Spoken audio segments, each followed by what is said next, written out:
Hello everybody, let's just jump right in and talk about this part 1 reunion of the Real Housewives of Potomac. Let's get right into it. Before we begin, guys, please don't forget to like and subscribe so you won't miss any of my videos. But let's begin talking about this. So I thought this reunion was going to be boring, but I gotta admit it did keep me at the edge of my seat. And the episode actually begins, they went back and edited some things, so they begin like the episode with audio of Robin and Gizelle's reasonably shady podcast, where Robin is admitting what we already heard about the other chick, and then they transition to the Watch What Happens live where Andy was questioning Robin. So they're giving us like a play-by-play, and I think that they did that in part to kind of remind us that the reunion was filmed before, because then we get on the screen something that says 2 weeks earlier, and then the actual reunion begins. So definitely shout out to those editors, they did a good job doing that. But we begin by seeing some like behind the scenes of them arriving and getting ready, and they arrive in the couches even though they're surprised by the seating arrangement. Andy sort of speaks on how everybody is doing, what they're up to, how they've been. Ashley broke up with Luke. Gizelle is apparently seeing a guy from Summer House named Jason. They congratulate Robin on being married. Now, I know y'all know this, but like I said, this was filmed before everything we found out. So Andy didn't know about any of that at that point. So that's why they're congratulating her and like they're happy for her. Andy actually says that the seating was a little bit complicated because they try not to sit people who have problems with each other next with one another, but because this group has had so many problems, it was a little bit hard. But am I the only one that doesn't really care where they sit? I mean, if they're going to deliver, they're going to deliver. But I did think it was funny that when Andy asked Candiace if she knew how to get to Sesame Street, she said, well, maybe Ashley probably knows more than that. I thought that was pretty funny. And speaking of Ashley, Ashley is the first storyline that is discussed, and they talk about this alleged divorce and how it played out, especially with them buying the house. She does now live in the house, which is only 7 minutes away from Micahel, and they have each other's keys. Everybody was shocked by this, but I don't think it's that weird. First, because they're not divorced yet, and because they do have 2 kids, so I wasn't that shocked as everybody else was. But one thing that is interesting is that some incidents happened with Luke in that short time that they dated. Apparently Micahel didn't really like him being there, and she didn't want Luke being around the kids because it was too soon. And Andy asks if there could ever be a chance between them again. And Ashley admits that she actually started falling in love with him. So who knows, maybe in the future something can happen. And Andy does throw some shade, saying that it must suck for Micahel to see this young, attractive guy dating her, that he must feel incompetent. Which I don't think it was Andy's place to say that, to say something like that. I thought it was really out of pocket. But Ashley knows that Micahel has started dating, so it's not that big of a deal. They touch on the prenup, and she reveals that she's not going to get any alimony. So it looks like Micahel was pretty smart with how he drafted this prenup. But she will be getting child support, obviously, and she got the house, so she's okay with it. She clarifies that the reason for the divorce really was because she wanted monogamy, which is the opposite for Mia, who says that she hasn't changed her view on that with her husband compared to when she met him. She says, I met him that way and we're going to stay that way. So I mean, whatever floats her boat, I guess. Then Candace gets like a little karma victory moment, if you will, remembering when Ashley told Candace that she was the least accomplished, and now it kind of seems like that's actually Ashley at the end. So she does have that little moment to kind of have the last laugh, if you will. And they end the topic by Ashley saying that Micahel is a great dad and that she will be keeping the Darby last name. Then it's time to talk about Mia, beginning with the health problems. She's okay, she has no life-threatening disease, and she gives some reason to explain what really happened, but she might need to get a hysterectomy, like Gizelle.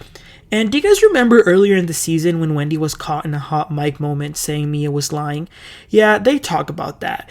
I really wish that Wendy would have said, regardless if I thought you were lying or not, I myself never told the group that you were lying, which was her issue with what Robin was saying. But she didn't really say that because Mia was coming for her and calling her a lying snake, this and that. And Wendy snaps back and says, you know what, my husband was with me when I was at the hospital. Maybe your next husband will be with you.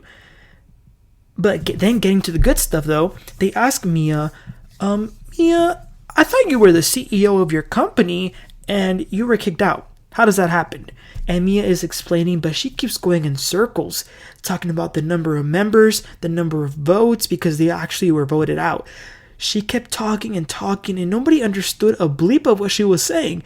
It gets to a point where they start laughing at Mia, not with her, but at her, because she sounds ridiculous. And Mia is actually getting pissed that they're laughing. And she says, well, y'all don't understand business, blah, blah, blah. I'm not going to have this conversation if y'all are laughing. And Gizelle even insinuates that me and Gordon might have been embezzling some money, and maybe that's why they got kicked out. And Mia says, no, that's not true. But it just goes to show you how Gizelle will throw anybody under the bus. She has no friends on that show. So what we learn is that there is no money coming in to Gordon and Mia, so they're living on their savings. They're not in Potomac anymore, and they had to give up all of their rentals. And then Andy asks if there's anything she regrets about this season, and she simply says no. We haven't even began talking about the drink throw, and we haven't even began talking about Jacqueline, so I was just like, wow. Next up is Candiace. They talk a little bit about her fertility issues, but mostly they jump right into Gizelle and the allegations she made on Chris. Then we see some unseen footage of Chris going into Gizelle's DMs where he apologized. And now Gizelle is taking that and kind of spinning it around to make it seem like he admitted that he indeed made her uncomfortable. Candace says, let me clarify, this text was before they saw Gizelle's commentary on the screen and how the season played out, especially insinuating that Chris in any way wanted to do something inappropriate with her. Gizelle is somehow apologizing, but Candace is making sure that Gizelle hears what she has to say first. She says that she can get that apology and shove it up you know where. Gizelle begins to say that he lied, that Chris lied, and he pins it because he says Chris will be coming out soon, so we can address more of that in a little bit. Some positive things is that Candace does mention that she has 6 embryos, so that's pretty exciting for her. That's great. And then, but they somehow go back to the Gizelle thing. And Candace also mentions that they took it overboard as well by adding the rumor that he might have grabbed a friend of Ashley's or something like that.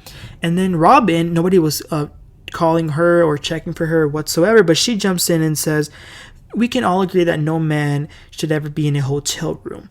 And Andy kind of stops and says that he doesn't understand it. I gotta say, I think that Gizelle took this out of proportion. I think she lied. I think that she used this as a storyline. But I do understand what Robin said, and let me explain why. As a straight guy, I am never going to be going into a hotel room with a woman. Not because I'm doing something bad or because I'm intending to, but it's just the way people are going to think that it's something that it's not. And this is one example that we're seeing, and it doesn't make it right. It doesn't make it right for them to be doing this, but it's just something that, it's just going to happen. So I understand that. But Gizelle starts playing the victim and says that everybody on the show comes for people and their families, that it's not just her. And Wendy says, we could give you the benefit of the doubt, but we see that this has become a pattern. And you guys, what really, really bothers Candiace is that Gizelle said it to her on camera. And that's why she cannot forgive her. To use the show to malign people. That's what bothers her. She could have told her on the phone, on private, but she didn't. And then it ends. That's all we got for this first part. Like I said, it was pretty good. It was interesting to see what they were saying. And next week, Jacqueline is coming. She's going to try and clear Mia. And we're going to be seeing some unseen footage. That one-on-one that was going to be with Andy and Robin, that was filmed during the Watch What Happens live. So it wasn't like a special, they met again. It was right after. So I cannot wait and see what's going to happen. And yeah, guys, that's it. Like I said, let me know what you thought in the comments. What are your thoughts? Gizelle, Candiace, Wendy, Mia. Let me know everything that you think. And I'll catch you guys next time. And I can't wait to talk about part 2. Y'all have a great one. Bye.